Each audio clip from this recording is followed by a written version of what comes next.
बुद्ध ने कहा है कि आप जो काम करते हैं ना उसका रिजल्ट आपको भोगना पड़ता है। अगर आप ज़्यादा खाते हैं, ओवर ईटिंग करते हैं, तो आप ओबेसिटी के शिकार होंगे, मोटापा के शिकार होंगे। अगर आप ज़्यादा ऐशो आराम करते हैं तो आपकी मांसपेशियां कमज़ोर हो जाएगी, आप सुस्त हो जाएंगे। अगर आप ज़्यादा गरीब हैं तो लाचार बेबस हो जाएंगे। तो अति सर्वत्र वर्ज्यते, ये सब बुद्धिज्म की फिलॉसफी, और इसलिए बुद्ध ने कहा था मध्य मार्ग। ये बात मैं क्यों कह रहा हूँ, ये बात ठीक लागू हो रहा है बीजेपी पर महाराष्ट्र में। महाराष्ट्र में मराठा मुख्यमंत्री ही चलेगा, ये नारा अब जोर पकड़ रहा है।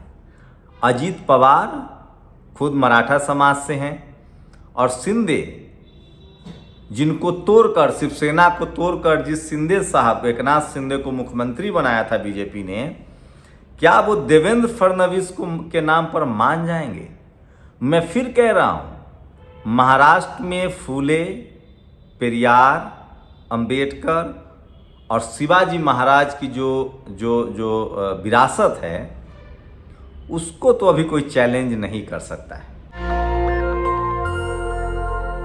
नमस्कार, मैं शंभू कुमार सिंह और आप देख रहे हैं नेशनल दस्तक। क्या देवेंद्र फडणवीस, जिसको अभी जो वर्तमान में दिलीप मंडल, जो प्रधानमंत्री के मीडिया एडवाइजर हैं, उन्होंने कभी पेशवा कहा था, जैसे मुख्य चीफ जस्टिस ऑफ इंडिया, जो पूर्व चीफ जस्टिस ऑफ इंडिया हैं, जो अब रिटायर कर गए, DY चंद्रचूड़, उनको भी दिलीप मंडल ने पेशवाओं का वंशज कहा था। तो फडणवीस हो या DY चंद्रचूड़ हो, इनको पेशवाओं, ये पेशवा समाज से हैं, पेशवाओं के वंशज हैं। क्या महाराष्ट्र इसको मान लेगा अपना उत्तराधिकारी? क्या मुख्यमंत्री बन जाएंगे? शिवाजी महाराज, ज्योतिबा फूले, सावित्रीबाई फूले, साहू जी महाराज और बाबा साहेब अंबेडकर की विरासत है महाराष्ट्र। क्या महाराष्ट्र में देवेंद्र फडणवीस दोबारा मुख्यमंत्री बन जाएंगे? आज संजय राउत, जो बड़े नेता हैं शिवसेना के, उन्होंने कहा कि अगर शिंदे, एकनाथ शिंदे नहीं माने और अजीत पवार नहीं माने तो बीजेपी भी उनकी पार्टी तोड़ देगी। तो क्या शिवसेना टूट चुकी है, एनसीपी टूट चुकी है, इसको बीजेपी ने तोड़वाया। अब क्या फिर से एकनाथ शिंदे की पार्टी और अजीत पवार की पार्टी फिर टूट जाएगी? लगता तो यही है। सोचिए, बीजेपी के पास बहुमत से 15 से 20 सीटें कम है, 145 तो कम से कम चाहिए सरकार बनाने के लिए। बीजेपी के पास 132 का आंकड़ा है। उसके बाद आपको बता दें कि शिंदे और एनसीपी, जो एनसीपी टूटने के बाद जो एनसीपी है और टूटने के बाद जो शिवसेना है, उसकी जो सीटें हैं वो भी बहुत क्रूशियल है। अगर ये दोनों संख्या जुड़ जाती है तो बीजेपी का मामला फंस जाएगा। मैं आपको एग्जैक्ट सीटों की संख्या बता रहा हूं, उसके बाद इसको समझना पड़ेगा। महाराष्ट्र से चुनाव 132 है बीजेपी के पास अपना, लेकिन इस 132 में जो मराठी विधायक हैं, जो SC ST के विधायक हैं, जो OBC के विधायक हैं, वो किसी भी कीमत पर देवेंद्र फडणवीस के मुख्यमंत्री बनाए जाने पर राजी नहीं होंगे। और अगर देवेंद्र फडणवीस मुख्यमंत्री बन भी गए तो कितना दिन चलेगा ये भी देख लीजिए। लेकिन 1 दिसंबर को कहा जा रहा है कि शपथ ग्रहण होगा, लेकिन ये तय है कि एकनाथ शिंदे ने कम से कम अपने घोड़े खोल दिए। और वहीं शरद पवार, जो राजनीति के माहिर खिलाड़ी माने जाते हैं, उद्धव ठाकरे के पास खोने के लिए कुछ भी नहीं है। उनके पास 20 सीटें हैं उद्धव ठाकरे के पास, और कांग्रेस के देखिए 132 बीजेपी के पास है, शिंदे के पास 57 है और अजीत पवार के पास 41 है। उसके बाद जो उद्धव ठाकरे के शिवसेना है उनके पास 20 है, कांग्रेस के पास 16 है और शरद पवार के पास 2 है। सवाल है कि शिंदे और अजीत पवार, ये दोनों भी, अजीत पवार ने पहले ही कहा था कि मैं मुख्यमंत्री बनना चाहता हूं, वो भी मानेंगे नहीं, एकनाथ शिंदे भी नहीं मानेंगे। तो सवाल है कि देवेंद्र फडणवीस तो मुख्यमंत्री नहीं बन पाएंगे, और अगर बन भी गए तो बड़ा बवाल कटना शुरू हो जाएगा। ऐसे में रास्ता वही है जो पहले बीजेपी ने अपनाया है। तो क्या एकनाथ शिंदे की पार्टी टूट जाएगी? कहा जा रहा है कि एकनाथ शिंदे के जो बेटे हैं उनको मुख्यमंत्री, उप मुख्यमंत्री बनाया जा सकता है। अजीत पवार मुख्यमंत्री बने रह सकते हैं।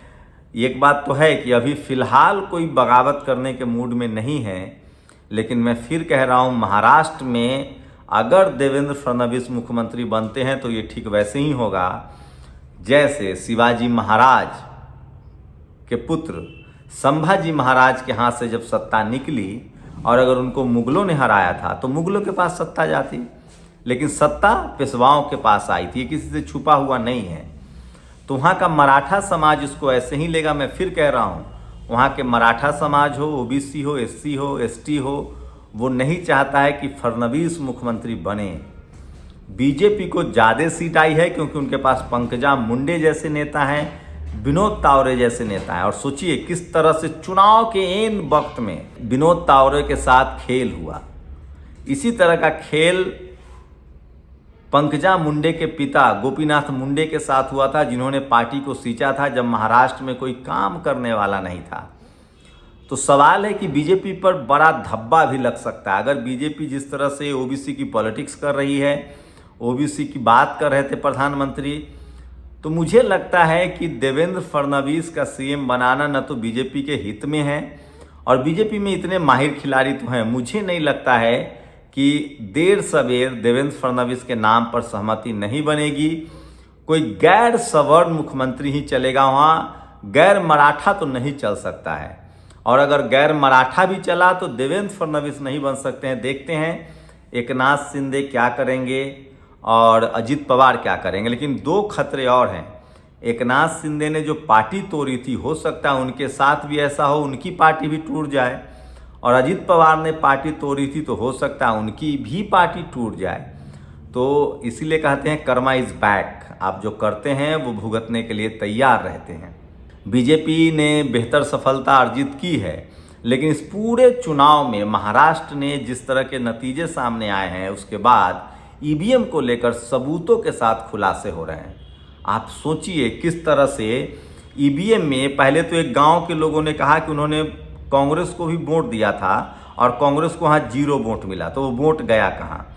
एक तो एमएनएस जो राज ठाकरे की पार्टी है, उनकी पार्टी के कैंडिडेट को सोचिए किस तरह से वोट ही नहीं मिला।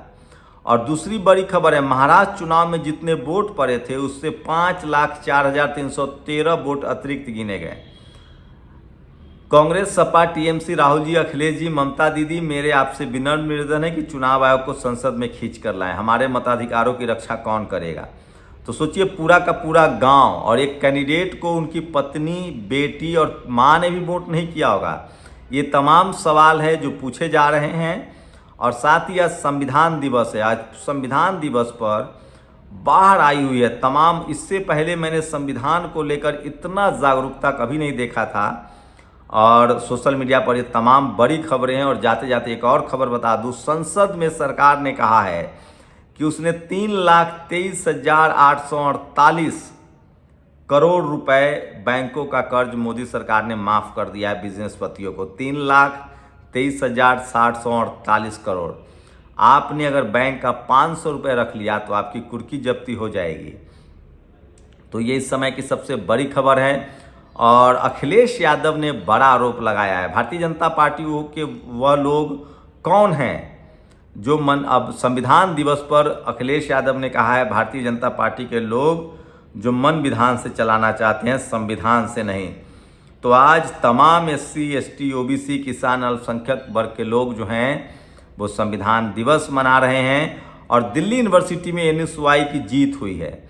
लोग लिख रहे हैं कि अगर बैलेट पेपर से चुनाव होता, ईवीएम से चुनाव होता बैलेट पेपर के बदले, तो एबीपी जीत रही होती। दलित, पिछड़े और अल्पसंख्यकों के सामाजिक संगठन देश भर में संविधान दिवस मना रहे हैं।